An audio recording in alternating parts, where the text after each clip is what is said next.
Anybody heading into the mountain backcountry this weekend on Vancouver Island should do so with extreme caution, if at all.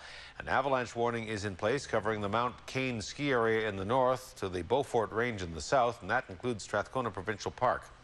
Avalanche forecasters say the possibility of a natural or human-triggered avalanche is high, and people should just avoid the backcountry altogether.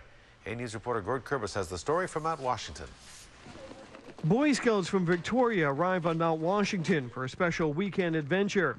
They'll be learning how to survive overnight in the snow. And while they will only travel about 600 meters off the main road, many other outdoor enthusiasts will try heading much farther into the backcountry, something that's not recommended for this weekend. Stay out of avalanche terrain. There's nobody that has knowledge or experience to deal with the fact that natural avalanches are coming down. Jan Neuschbel is a forecaster with the Vancouver Island Avalanche Bulletin. He's labeled the conditions for Saturday and Sunday as being considerable, meaning natural avalanches in these mountains are possible, and people playing on them is quite likely to also trigger them. Lots of wind, freezing levels lower than we had originally thought, so snow to lower elevations than we thought, meaning that certainly from tree line up, high avalanche hazard. According to Neuschbel, the main contributor to this weekend's instability is quite simply all that fresh snow. So when you get that much snow that quickly, there's inevitably an avalanche hazard, both perhaps at the old snow-new snow interface, but also just shears in the snow within the storm snow, because there's a lot of it.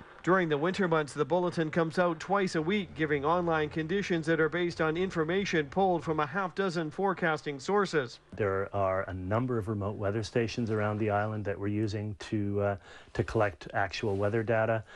We have forecasters going into the field and collecting data out in the mountains, and then we have a number of people contributing information. In 3 years, the online avalanche bulletin has become a popular tool for people heading to the mountains, now receiving around 20,000 hits each winter. Keeping it going is expensive, and that's why a special Party for the Bulletin fundraising event will be held on January 23rd. Great party, 3 different live acts, Surgeon or Beer providing the beer to help us make money there.